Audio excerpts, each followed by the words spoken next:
दोस्तों नमस्कार। आज हम आपको इलेक्ट्रिक इंजन के बारे में बताने वाले हैं। इलेक्ट्रिक इंजन क्या होता है, किस पर आधारित है, कैसे काम करता है, उसमें क्या क्या इक्विपमेंट होता है, इसका निर्माण कहाँ किया जा रहा है, सारे चीज़ के बारे में आज हम बताने वाले हैं। इससे पहले कि आप मेरे चैनल को अभी तक सब्सक्राइब नहीं किए हैं तो PKR एजुकेशन को सब्सक्राइब कर लें, लाइक करें और शेयर कर दें। और हाँ दोस्तों, वीडियो को आप लोग शुरू से अंत तक देखें, क्योंकि मैं बाद में आपको कुछ ऑब्जेक्टिव टाइप क्वेश्चन बताने वाला हूं जो कि बहुत ही महत्वपूर्ण है और जो कि शायद जहां तक मैं आपको बताऊं उसमें वो चीज़ ना बता सकूं, लेकिन परीक्षा के दृष्टि से वो अति महत्वपूर्ण है और लगभग 20 क्वेश्चन मैं पूछूंगा जो कि आपको देखना है, याद करना है और श्योर वो परीक्षा में पूछा जाएगा। 20 में से कम 3 से 4 क्वेश्चन आपका वहाँ से टच करेगा ही, इसलिए वीडियो पूरा देखें। देखते हैं पहला क्या, भारत का सबसे ताकतवर इंजन कौन सा है। भारत का सबसे ताकतवर इंजन, ये आप फोटो देख रहे हैं ना, यही सबसे ज़्यादा ताकतवर इंजन है। यही सबसे ज़्यादा ताकतवर इंजन, इससे ज़्यादा ताकतवर इंजन अभी तक कोई नहीं है। ठीक है, तो क्या कर रहा, भारत का सबसे ताकतवर इंजन कौन सा है, तो इसका सही आंसर क्या हो जाएगा। 1 नंबर में WAG-11 है, 2 नंबर में WAG-12 है, 3 नंबर में WAG-12 का B है, 4 नंबर में WAG-12 का C है। इसका सही आंसर क्या हो जाएगा, WAG-12। क्या हो जाएगा, WAG-12। भारत का सबसे ताकतवर इंजन कौन सा है, WAG-12 का B। आगे चलते हैं, अगला है आपका शॉर्ट सर्किट और ओवर करंट से इंजनों की सुरक्षा करता है। कौन सुरक्षा करता है, शॉर्ट सर्किट और ओवर करंट यानी अधिक करंट से इंजन की सुरक्षा कौन करता है। 1 नंबर में सर्ज अरेस्टर है, दूसरा नंबर वैक्यूम सर्किट ब्रेकर, तीसरा में बोथ है, चौथा में नन ऑफ द एबव है। तो इसका सही आंसर क्या हो जाएगा, बोथ हो जाएगा। क्या आंसर हो जाएगा, बोथ।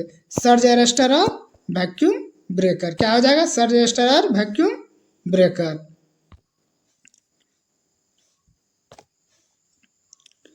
तो वही कह रहा है यहाँ, तो सर्ज अरेस्टर कौन सा है और इसमें वैक्यूम सर्किट ब्रेकर कौन सा है। देखिए ये जो है आपका, ये बता रहे हैं आपको, देखिए यहाँ ये जो है छोटा छोटा सब, ये सब सर्ज अरेस्टर है आपका। ठीक है, ये सब क्या है, सर्ज अरेस्टर है, ये सब सर्ज अरेस्टर है। ठीक है, ये सर्ज अरेस्टर हो गया। अब वैक्यूम सर्किट ब्रेकर कौन सा है, ये देख रहे हैं, ये बड़ा वाला आपका, ये वैक्यूम सर्किट ब्रेकर है, यही है वैक्यूम सर्किट ब्रेकर। ठीक है, तो फिगर से आप समझ गए होंगे। तो शॉर्ट सर्किट और ओवर करंट से इंजनों की सुरक्षा कौन करता है, सर्ज अरेस्टर और वैक्यूम सर्किट ब्रेकर करता है। चलते हैं अगले सवाल की ओर। देखिए यही है आपका सर्ज अरेस्टर, ये जो देख रहे हैं ना फोटो, यही सर्ज अरेस्टर है, जिसको कि गांव में क्या बोला जाता है या घरेलू भाषा में मलिया बोला जाता है। इसके आगे चलते हैं, आपको दिखाते हैं वैक्यूम ब्रेकर। यही आपका, ये फोटो देख रहे हैं ना, यही वैक्यूम ब्रेकर है, इसी को वैक्यूम ब्रेकर बोला जाता है। ये जब ओवर करंट हो जाता है ये फट जाता है, और जो आपका सर्ज अरेस्टर है बस वही होता है। कभी कभी आप देखते होंगे कि जो मतलब लाइन के खंभे पे जो लगा रहता है, कभी कभी वो फट जाता है, बस अधिक वोल्ट के होने के कारण फट जाता है। ये देखिए यहाँ आपका क्लियर दिख रहा है, यही आपका वैक्यूम ब्रेकर, आपका ये वैक्यूम ब्रेकर है। ये आपका हो गया आपका सर्ज, क्या था,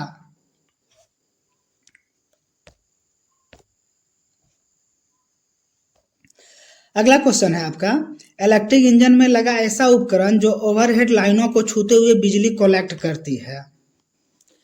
इलेक्ट्रिक इंजन में लगा ऐसा ओवरहेड जो लाइनों को छूते हुए बिजली कलेक्ट करती है कहलाता है, क्या कहलाता है। 1 नंबर पेंटोग्राफ, दूसरा सर्ज अरेस्टर, तीसरा बस बार, चौथा MELPL। तो क्या हो जाएगा आंसर, पेंटोग्राफ हो जाएगा। आंसर क्या हो जाएगा, पेंटोग्राफ। पेंटोग्राफ इंजन में लगा एक ऐसा उपकरण है जो ओवरहेड लाइनों को छूते हुए बिजली कलेक्ट करती है। चलते हैं अगले सवाल की ओर। बिजली चालित इंजन शक्तिशाली होता है, कितना शक्तिशाली होता है बिजली चालित इंजन। बिजली चालित इंजन शक्तिशाली होता है, पहला ऑप्शन 2 डीजल इंजन के बराबर, दूसरा 3 स्टीम इंजन के बराबर, चौथा उपरोक्त दोनों के बराबर, और चौथा है सिर्फ 2 डीजल इंजन के बराबर। तो क्या आंसर होगा इसका, इसका नंबर हो जाएगा उपरोक्त दोनों। इलेक्ट्रिक इंजन जो होता है वह 2 डीजल इंजन के बराबर होगा आपका, यह 3 स्टीम इंजन के बराबर होता है। ठीक है, 2 डीजल इंजन मिला के एक इलेक्ट्रिक इंजन का ताकत होता है और 3 स्टीम इंजन मिलाकर एक इलेक्ट्रिक इंजन का ताकत होता है। अच्छा, ये जो आप देख रहे हैं फिगर, इस फिगर को देखने से आपको कुछ याद आ रहा है? ये इंडिया का पहला इंजन है। ये क्या है? इंडिया का पहला डीजल इंजन है जिसको कि इलेक्ट्रिक इंजन में चेंज किया गया है। ठीक है, ये जो है देखने से ही पता चल रहा होगा कि ये डीजल इंजन है, तो यही वो इंजन है जिसको कि इलेक्ट्रिक इंजन में चेंज किया गया है और सफलतापूर्वक ये रन कर रहा है, जो एक बहुत बड़ी उपलब्धि है। आगे चलते हैं। मधेपुरा के बिहार के मधेपुरा में किस प्रकार के इंजन का निर्माण किया जाता है? बिहार का जो मधेपुरा है वहाँ रेल इंजन कारखाना लगाया गया, वहाँ किस प्रकार का इंजन बनाया जाता है? पहला ऑप्शन इलेक्ट्रिक इंजन, दूसरा डीजल इंजन, तीसरा स्टीम इंजन, चौथा उपरोक्त सभी। तो मधेपुरा में सिर्फ और सिर्फ इलेक्ट्रिक इंजन बनाया जाता है। मधेपुरा में किस प्रकार का इंजन बनाया जाता है? इलेक्ट्रिक इंजन बनाया जाता है। चलते हैं अगले सवाल की ओर। WAG-12B का निर्माण किस कारखाने में किया जाता है? WAG-12B का निर्माण किस कारखाने में किया जाता है? पहला ऑप्शन MELPL, दूसरा नंबर अल्स्टॉम, तीसरा WAG, चौथा नन ऑफ दीज। तो इसका सही आंसर क्या हो जाएगा? MELPL। WAG-12 का निर्माण किस कारखाने में किया जाता है? MELPL में। ठीक है, अब MELPL का फुल फॉर्म हम आपको आगे चल के बताएंगे, वीडियो देखते रहें। ठीक है, और ये अल्स्टॉम क्या है? अल्स्टॉम जो है फ्रांस की कंपनी है। ठीक है, अल्स्टॉम के कहाँ की कंपनी है? फ्रांस की कंपनी है। चलते हैं अगले सवाल की ओर। अगला सवाल कहता है कि MELPL कारखाने में किस प्रकार के इंजन का निर्माण किया जा रहा है? MELPL कारखाने में किस प्रकार के इंजन का निर्माण किया जा रहा है? पहला ऑप्शन WAG-12B, दूसरा ऑप्शन WDG-4B, तीसरा ऑप्शन WDM-11B, चौथा ऑप्शन WDP-12B। तो इसका सही आंसर क्या हो जाएगा? WAG-12B। सबसे पहले तो वो इलेक्ट्रिक इंजन बनाता है, तो इलेक्ट्रिक देखिए ये WAG, W क्या होता है? ये ब्रॉड गेज को सूचित करता है। ए क्या? एक मतलब इलेक्ट्रिक को सूचित करता है। जी फॉर क्या होता है? गुड्स होता है। ठीक है, तो मधेपुरा का जो कारखाना है MELPL, उसमें WAG-12 का B टाइप का इंजन बना रहा है अभी। चलते हैं अगले सवाल की ओर। साधारण पेंटोग्राफ का आविष्कार किस प्रकार हुआ? सॉरी, क्या है? साधारण त होगा, क्या होगा? यहाँ सा हो गया है। ठीक है, होगा साधारणतः पेंटोग्राफ का आकार किस प्रकार का होता है? ठीक है, पेंटोग्राफ का आकार किस प्रकार का होता है? शुरू में जब पेंटोग्राफ बनाया गया था तो वो डायमंड के आकार का था। किस आकार का था?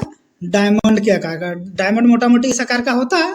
ठीक है, तो डायमंड का आकार था शुरू में।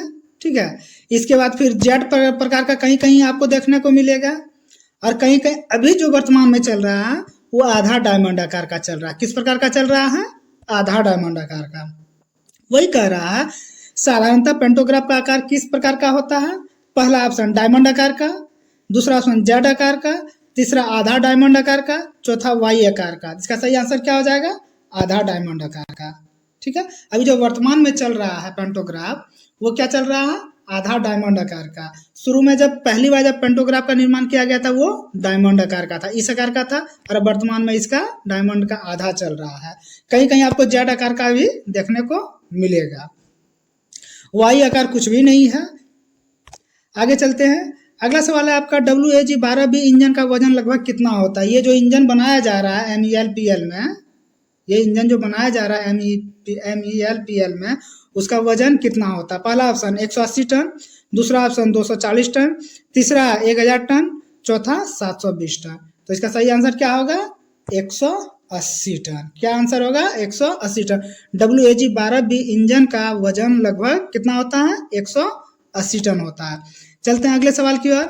अगला सवाल कहता है WAG-12B कितनी वजनी ट्रेन को खींच सकता है? WAG-12B जो है इंजन, वो कितने लोड को खींच सकता है?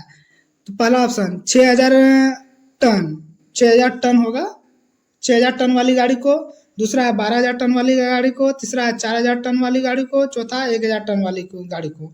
तो इसका सही आंसर क्या हो जाएगा? 6000 टन वाली गाड़ी को खींच सकता है। अगर 6000 टन को ये खींच सकता है, जो गाड़ी है अगर उसमें 6000 टन वजन है तो भी खींच सकता है।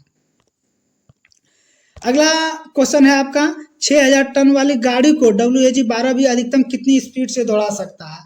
जब 6000 टन वजन वाला अगर गाड़ी है तो उसको WAG-12B जो इंजन बनाया जा रहा है MELPL में, वो कितने स्पीड से चला सकता है? पहला ऑप्शन 160 किलोमीटर प्रति घंटा, दूसरा 110 किलोमीटर प्रति घंटा, तीसरा 120 किलोमीटर प्रति घंटा, चौथा 140 किलोमीटर प्रति घंटा। इसका सही आंसर क्या हो जाएगा? 120 किलोमीटर प्रति घंटा। 6000 टन वाली गाड़ी को WAG-12B अधिकतम 120 किलोमीटर प्रति घंटा से दौड़ा सकता है। अगला क्वेश्चन कहता है आपका, MELPL द्वारा 11 वर्ष में कुल कितने इंजन बनाने का लक्ष्य रखा गया है? MELPL द्वारा 11 वर्ष में कुल कितने इंजन बनाने का लक्ष्य रखा गया है? पहला ऑप्शन 600 इंजन, दूसरा 800 इंजन, तीसरा 1000 इंजन, चौथा 1200 इंजन। तो इसका सही आंसर क्या हो जाएगा? 800 इंजन।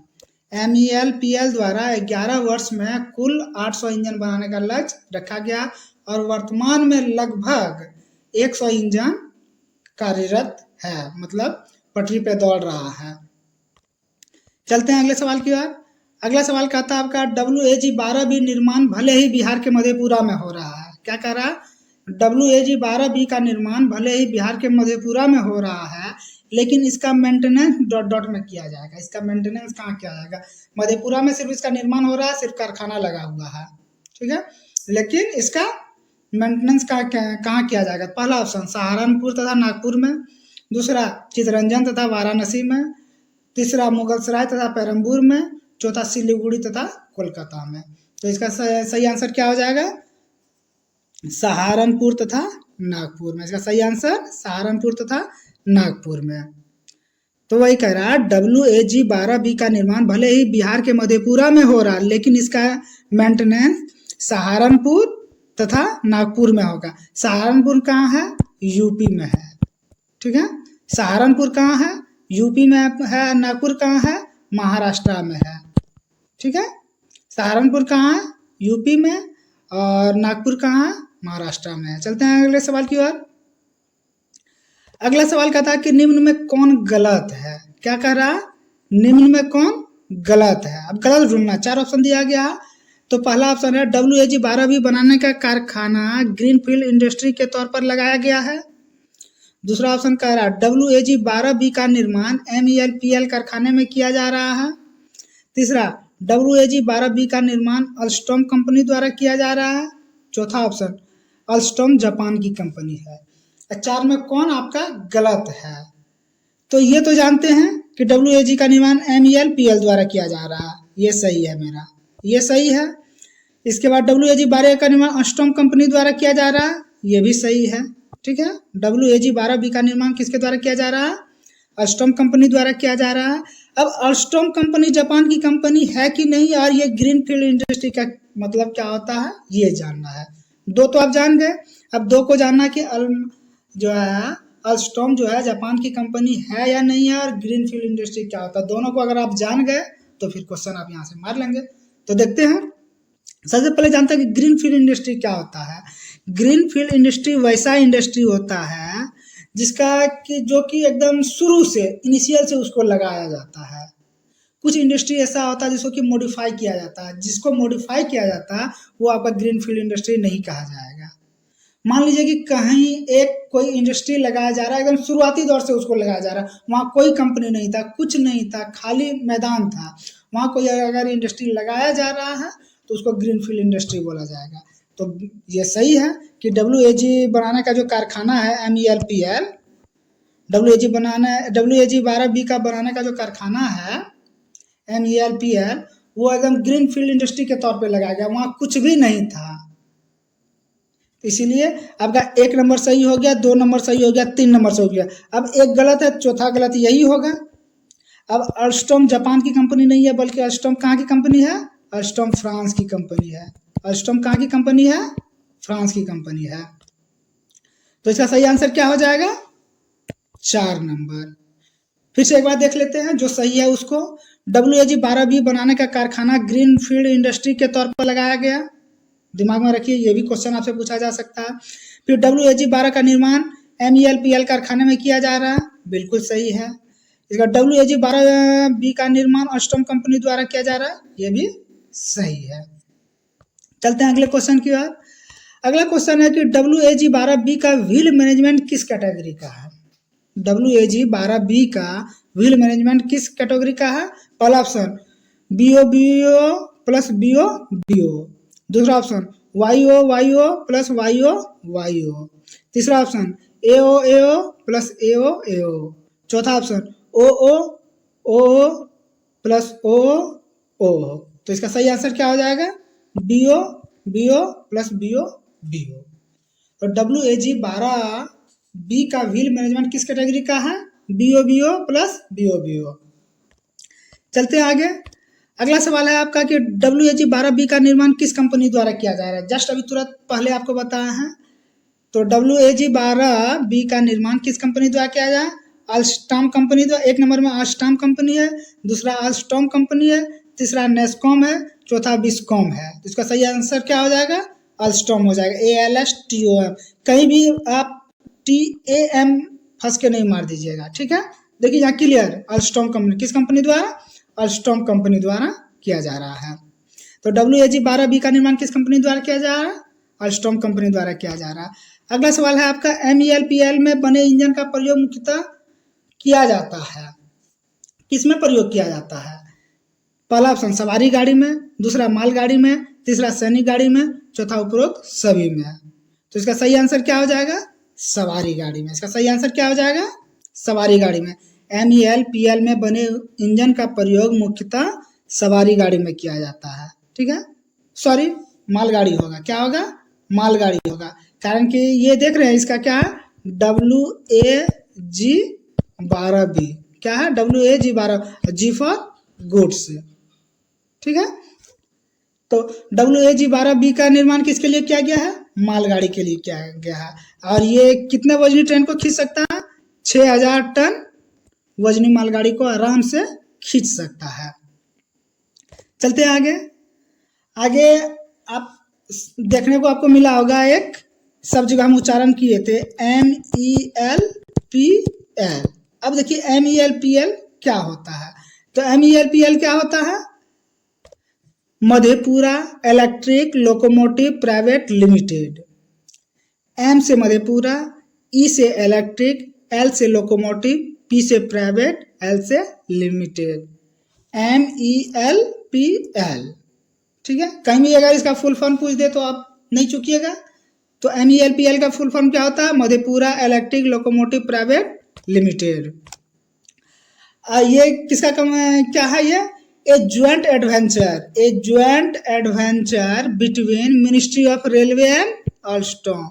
ये जो है आपका MELPL जो कारखाना है, ये फ्रांस की जो अल्स्टॉम कंपनी है और भारतीय रेलवे का मतलब एक ज्वाइंट एडवेंचर है, ठीक है। दोनों द्वारा यहाँ किया जा रहा है।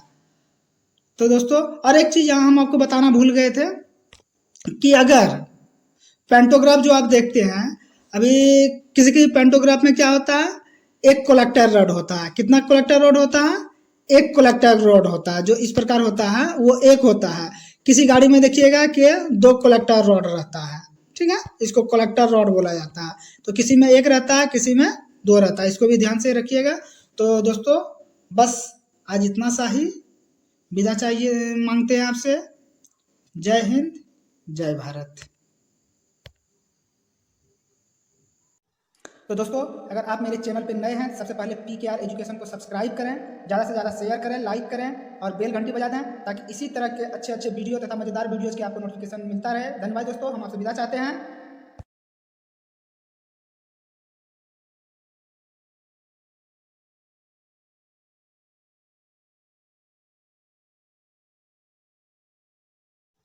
तो दोस्तों अगर आप मेरे चैनल पर नए हैं, सबसे पहले PKR एजुकेशन को सब्सक्राइब करें, ज़्यादा से ज़्यादा शेयर करें, लाइक करें और बेल घंटी बजा दें, ताकि इसी तरह के अच्छे वीडियो तथा मज़ेदार वीडियोज़ की आपको नोटिफिकेशन मिलता रहे। धन्यवाद दोस्तों, हम आपसे विदा चाहते हैं।